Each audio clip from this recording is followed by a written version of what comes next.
₹150 भैया। पिछली बार आपने 2 ज्यादा ले लिए थे, तो आज ₹1848 दूंगी। और साथ में एक पिक टमाटर और एक हरा टमाटर भी डाल देना। पिछली बार जो टमाटर दिए थे वो तो सड़े हुए थे। टमाटर का रंग तो बिल्कुल बदल चुका था, अंदर से तो बिल्कुल काले हो गए थे। क्या मुझे गलत बताओगे? क्या मैं अब इतनी नासमझ हो गई हूँ कि सड़ा हुआ टमाटर खुद उठा लाऊं? समझ नहीं आता। क्या मेरी आंखों में कोई कमी है? फिर आप बोलते हो चश्मे की जरूरत नहीं है। क्या बकवास है? फिर आप कह रहे हो अब बहस मत करो, जल्दी करो। अरे भैया, अगर आप सही सामान देंगे तो कोई बहस क्यों होगी? आपको तो तय करना होगा कि जो कीमत ले रहे हो वह सही सामान के लिए हो। और हाँ, वह जो फ्री का धनिया और पुदीना था वो भी डाल देना। अब कहते हो फ्री का जमाना खत्म हो गया, तो क्या मैं तुम्हारा कुछ नहीं हूँ? सुधा आंटी को तो फ्री में दे देते हो, फिर मुझे क्यों नहीं? क्या फर्क है? क्या मैं उनकी तरह अपनी बात नहीं रख सकती? क्या अब हमको मुफ्त में कुछ नहीं मिलेगा? सिर्फ पैसे खर्च करने वाले ग्राहक समझे जाते हैं क्या? आप तो हमेशा यही कहते हो, तुम खुद ही अपनी पसंद चुन लो। फिर जो सड़ा टमाटर आपने मुझे दिया, वह क्या मेरी पसंद था? फिर वो जो मिर्ची की बात हो रही है, मिर्ची डाल दो, 2 डाल दो। पिछली बार जो मोटी सूखी मिर्ची दी थी, उससे क्या फायदा हुआ? उसकी तो चटपटीता ही गायब था। अब ये क्या तरीका हुआ कि मिर्ची भी अब सोच समझ कर दी जाए? वैसे आपको लगता है कि औरतें हमेशा चिक चिक करती हैं? हर बार हमें ही सब कुछ सही करना पड़ता है। घर में तो सब्जी, दाल, रोटियां, चावल और कई बातें सब एक औरत के सिर पर ही होती हैं। फिर भी हमें ही हर बात पे सफाई देनी पड़ती है। आपको क्या लगता है कि हम खामोश बैठें तो वह कभी नहीं बोलेंगे? नहीं, हम बोलेंगे और हर बात का हिसाब लेंगे।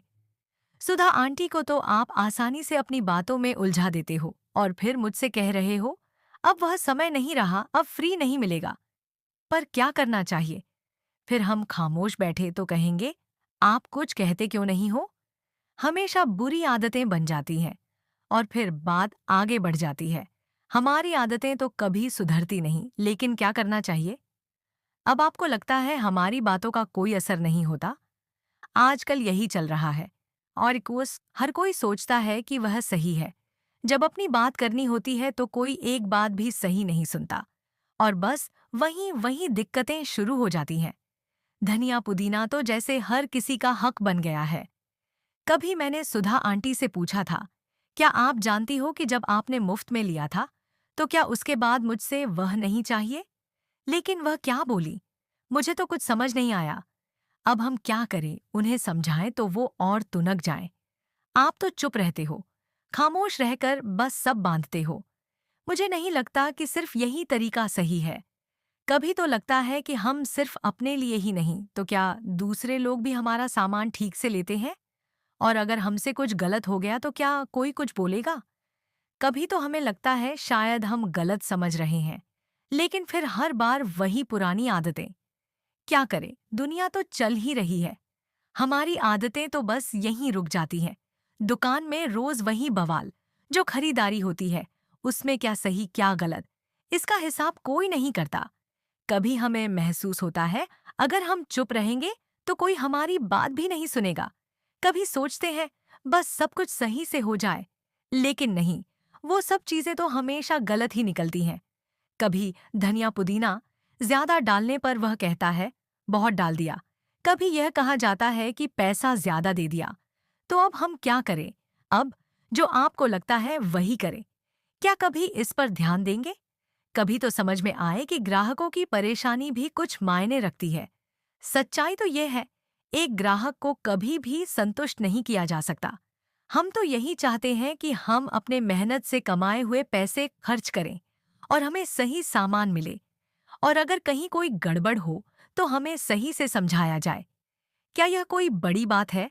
क्या यह मुश्किल है? फिर क्यों हम सब रोज इसी चक्कर में फंसे रहते हैं कि कुछ ना कुछ गलत हो जाता है? अब चलो, मिर्ची, धनिया और पुदीना जल्दी डाल दो। और हाँ, टमाटर में थोड़ा सख्त और ताज़ा होना चाहिए, सड़ा हुआ कुछ नहीं चाहिए। और साथ ही ध्यान रखना कि पैकिंग सही हो, वरना मुझे फिर से वही पुराने सवाल उठाने पड़ेंगे। इसलिए भैया, अब ज्यादा चिकचिक मत करना और जल्दी से सही सामान दे दो। फिर हम आराम से घर जाएंगे और किसी को भी कोई शिकायत नहीं होगी।